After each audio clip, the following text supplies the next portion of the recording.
So this is joint work with John Kleinberg at Cornell and Sendhil Mullainathan at Harvard. Okay, so a canonical problem in the social sciences involves modeling the relationship between some set of measurable covariates, which I'm going to fix and call x1 through xk here, and then some outcome of interest y. Right, one reason that we do this is because we care about predicting y for new measurements of x1 through xk. And the focus of our paper is on this question of how we should evaluate how well a given model does in prediction. Okay, the reason why this is difficult is because the same level of predictive accuracy can mean very different things in different problems. So to take a concrete example, suppose you have a model and it predicts correctly in 60% of the instances. Is that good? Is that bad? The answer to that depends a lot on the problem that you're dealing with, right? So if, for example, your problem is predicting the discretized location of a planet tomorrow, then 60% accuracy is actually not a big deal. Right, we know that we can do much better in this problem. If instead you've achieved 60% accuracy predicting whether a stock price goes up or down tomorrow, you have an amazing model. And what this example illustrates is not just that the predictive limits differs across problems, but that if you want to evaluate what 60% even means, you have to compare it not against perfect accuracy, but against a benchmark that's tailored to your feature set and to the problem that you're dealing with. Okay, but how do we get a sense of what that best achievable accuracy is for your given problem? Our proposed approach here is to use machine learning to construct such benchmarks, and this is an approach that's also being proposed in concurrent work by Pesakovich and Naker. Okay, so what I'm going to do today is I'm going to show you a domain in which we can actually search the space of predictive models completely, right, find the best predictive model, and this means we don't have to worry about which machine learning algorithm to use. There's going to be a natural one to use. I'm going to use that machine learning algorithm to construct a benchmark, and then I'm going to compare the performance of existing models based in economic theory against this benchmark. All right, so what is this domain in which we can actually search the space of predictive models to optimality? It's human generation of random sequences. So if you're not familiar with this topic, it's a topic that's been studied a lot in psychology and behavioral economics. It's been known for a long time that humans misperceive randomness, and this is relevant because, in fact, people make these mistakes when they evaluate sequences of portfolio returns. Judges and loan officers make these mistakes when they sequentially make decisions about whether to approve or reject loans. Okay, and also in execution of mixed strategies. So a common experimental framework for assessing this misperception is to look at human generation of random sequences, and we're going to follow in this tradition today by looking at human generation of fair coin flips. So what we did is we went on Mechanical Turk, and we told subjects to pretend like they were repeatedly flipping a fair coin, and to give us 8-length binary sequences as if they were doing this many times in a row. So altogether we have 22,000 strings generated in this way. All right. A couple of stylized facts about this data. It's kind of fun and explains to you why we can even hope to do prediction in this setting. So I want you to focus on the top left figure here. The x-axis is the number of heads that are in the string, and the y-axis is the fraction of strings that contain that number of heads. The purple bars are the experimental data set generated by humans, and the yellow bars are what we would expect to see under a theoretical Bernoulli process. So what you see is that the human distribution is far too concentrated around the means, meaning that people are generating strings that have a balanced number of heads and tails. Okay. On the bottom left, on the x-axis we have run lengths, and on the y-axis we have the fraction of runs that are of that given length. Right, again, the purple bars are our data set, and the yellow bar is what we would expect to see with a Bernoulli process. So what we see here is that humans are under-generating long runs and over-generating short runs. And qualitatively, these insights are the same on the right, where we replace the purple bars not with our data set, but with a comparative reference from the literature. Okay, so this is why we can even hope to do prediction in these problems. And these stylized facts have been known for a long time. There's two influential models in behavioral economics that capture these insights. So one is this paper, Rabin 2002. It's a pretty simple model. The idea is we're going to assume that this guy is generating flips by drawing from an urn that begins with an equal number of heads balls and tails balls, but the key is that he's drawing without replacement. So if you generate a heads flip, the next flip is less likely to be heads. And then we're going to assume that this urn is in fact refreshed, meaning it's returned to its original composition every period with some fixed probability p. Rabin of Ioannis, I'm going to skip the details because it's a short talk, but it's essentially a richer model of similar ideas. So it's also going to be using negative autocorrelation in order to predict. Okay, I want to point out that both of these models uses a feature set of initial flips. Okay, so now we can test these models by looking at two different prediction tasks. All right, the first one I'm going to call continuation. And the problem here is I'm going to tell you the first 7 flips that a subject generated, and I'm going to ask you to predict the 8th flip. Okay. Classification goes like this. I'm going to give you a set of strings. Half of these strings were generated by a human subject, and half of these strings I generated using a true Bernoulli 0.5 process. Can you tell me which strings were human generated and which strings were computer generated? A prediction rule in the first task is going to take as input the initial 7 flips and output a probability that the final flip was heads. And a prediction rule in the second task is going to take as input this 8-length binary sequence and output a probability that, conditional on observing that string, it was generated by a human. And I'm going to evaluate loss using mean squared error, so let's just take the continuation case as an example. Here we're going to compare this indicator function for whether or not the last flip was indeed a heads. And I'm going to subtract the probability that was predicted, given the initial 7 flips. And we're going to look at the quadratic loss and average it across all the strings. Okay, so what I'm going to be showing you from now on are 10-fold cross-validated mean squared errors, so all of these are out-of-sample errors. One thing we can always do is use a naive guessing rule, in which for any initial 7 flips I give you, you predict 0.5, and similar for classification. That would guarantee you a mean squared error of 0.25 in both problems. Right, now how do the existing models do? They do better. So they're both predictive. And for Rabin and Vianis, they improve on the naive baseline to a statistically significant extent. But the problem is really, I don't know how to assess this margin of improvement, and I'm assuming you don't either. So in the best case, we're improving by 0.0012. So what we really need is we need a benchmark that's not 0 in this case, against which to compare these prediction errors. So how are we going to construct that benchmark? We're going to use what we're going to call table lookup. And a special feature of this domain is that the feature space is actually very small. Right, so we can enumerate all the different binary sequences of length 8, and we can simply estimate the human distribution over these strings. And then using that, we have natural prediction rules for continuation and classification. So for example, in continuation, for any initial 7 flips you give me, I can simply look in the training data and find the frequency with which those 7 flips were followed by heads, and that's my prediction. So given enough samples, this way of predicting is going to get us arbitrarily close to the best possible prediction error in both problems. So now these are the errors I showed you earlier. Here's how table lookup does. So the first observation I want to make is that these are definitely not 0.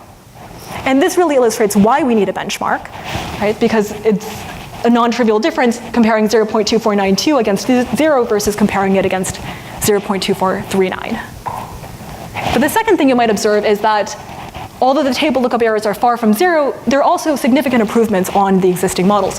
So we can quantify that by normalizing the naive error to 0, normalizing the table lookup error to 1, and then asking what fraction of the gains that were achieved by table lookup are achieved by the existing models.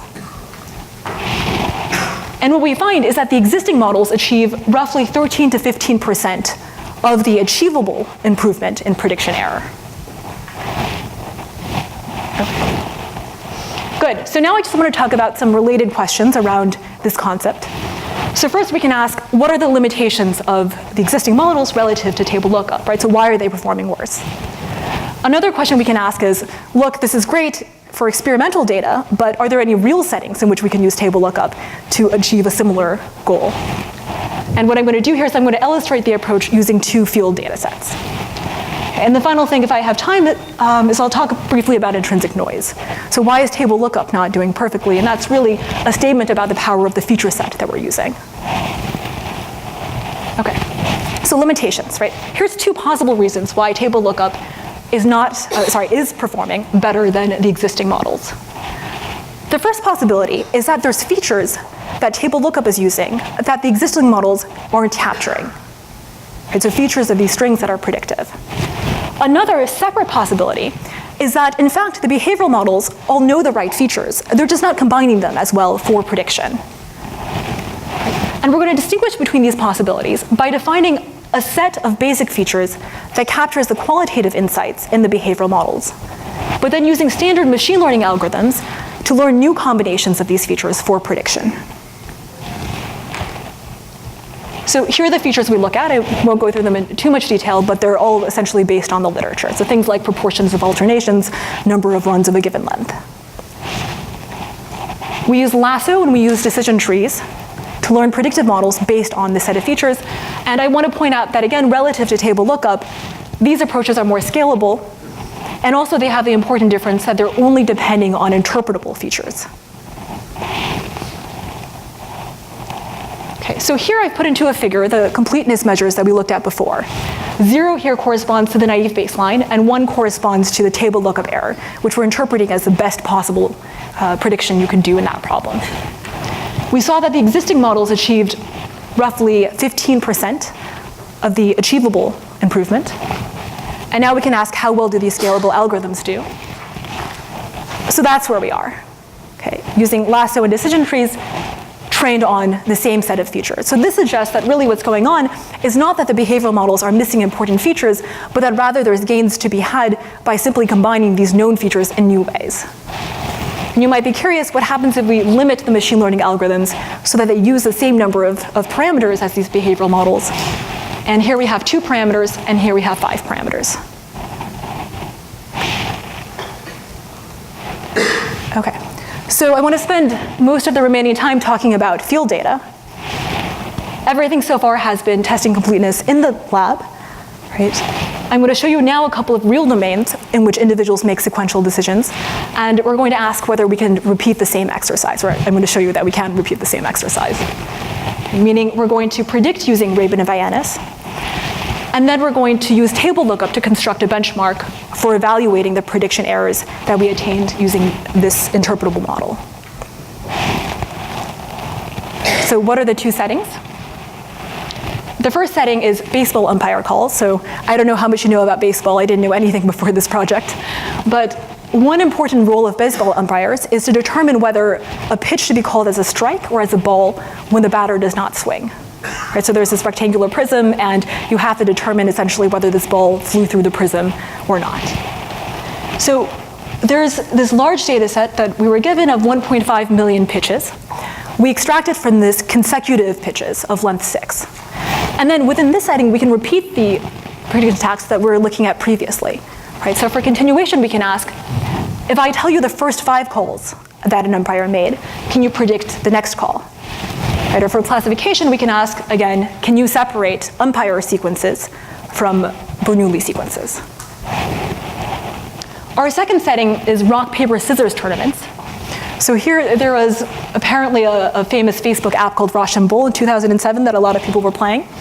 And how this works is 2 Facebook players will play repeated games of rock, paper, scissors against one another until one of them has won 2 matches. And again, we're going to extract from this sequences of 6 throws made by the same player in the same game. And we can ask, given 5 throws, can you predict the 6th? Given a combined set, can you separate rock, paper, scissors throws from independent throws? Okay. So this is completeness for the baseball umpire setting. And what we see is that the existing models achieve roughly 20% of the achievable performance. And here we have rock, paper, scissors. So now we see that the existing models achieve roughly 10% of the achievable improvement relative to a table lookup baseline. And here are the absolute numbers. Right, so the top one corresponds to baseball, and the second one to rock, paper, scissors. So our completeness measures are 17 and 21% for baseball, 6 and 11% for rock, paper, scissors. And 2 takeaways from this that we find interesting. The first is that these completeness measures seem to be roughly stable across the 3 domains, despite wide differences. Right, so the experimental setting is one of pure generation. Whereas the baseball umpire call setting is a little bit more complicated. There's some sort of inference going on. And then the final setting is one with strategic behavior. So really, it's completely different. But we're finding that across all of these domains, the completeness measures are ranging from 6 to 21%. Now, despite that, there is variation. And the variation itself is also interesting. So we find that Rabin and Vianis captures less of the predictable structure in the problem of predicting rock, paper, scissors throws than in the problem of predicting baseball umpire calls. And that's not something you would be able to conclude based off of prediction errors alone, right? So if I gave you these numbers and crossed off the table lookup rows, what you would see is that Rabin and Vayanis is predictive in both problems, but in fact it's roughly predictive to the same degree in the sense that the margin of improvement is about the same in both problems. Right? So it's difficult to conclude without a baseline like table lookup that in fact the margin of improvement in one of these problems is more significant than the margin of improvement in the other, despite similar levels quantitatively. Okay, so just a few concluding remarks. Why is table lookup not performing perfectly? And that's really a statement about the power of the features that we're using, right? So we could imagine throwing in more and more features. Right now we're just using initial flips, but we can include, I don't know, the subject's age, his education level, fMRI data. And as we throw in more and more features, table lookup's performance is also going to get better and better. I end at 3:24, right? Who's the moderator? Yes. Okay, I have 4 minutes. Okay. We started. Okay, fantastic. Okay, so then I'll walk through this formalism. So one way to think about this is we start with initial feature set X. Let S be a string of feature values. Okay. We can define Px of S to be the fraction of yes instances conditional on having values S. Right. Then we could imagine that there's an additional feature set Y, and let's take T to be a typical string of feature values for Y. Right. If we add in these new features, what table lookup is going to learn is not this Px of S, let me see if this, there, not that, but in fact, this average probability. Right, so conditional on having features S from X and features T from Y, we can compute a best prediction. And really what's going on when we use X instead of Y is we're implicitly averaging over all the possible values of features in the set Y that we're not observing. Right, so we can decompose this Px of S as this product, right? So here we have the fraction of yes instances. If I know that the values from X are S, okay, so for example, I know that the initial flips are some sequence. And additionally, I know that your age is something, and I know that your education level is something, right? But then I multiply that by the conditional probability that your age is that and your educational level is that, conditional on the initial 7 flips that you've shown me. Right? So this is going to perform worse, obviously, than with the larger feature set. And one way of thinking about what table lookup is achieving, given just the features in X, is exactly what we can achieve by averaging over all these unobservable features. So that's just another way of looking at what we're doing. Okay, and then just to conclude, so what we wanted to point out is that predictive accuracy should be evaluated not against perfect prediction in most problems, but instead against some notion of best achievable accuracy for that given problem. And what we've proposed here is use of machine learning algorithms as a way of generating that benchmark in practical settings. So when feasible, we can use table lookup to generate this benchmark, and more generally, we can try to use these scalable machine learning algorithms. Okay, we've illustrated this approach on the problem of predicting human generation of random sequences, and we've shown that in this setting, existing models achieve roughly 15% of the possible improvement, which is a number that's robust across many different instantiations of this problem. Okay, so thank you very much.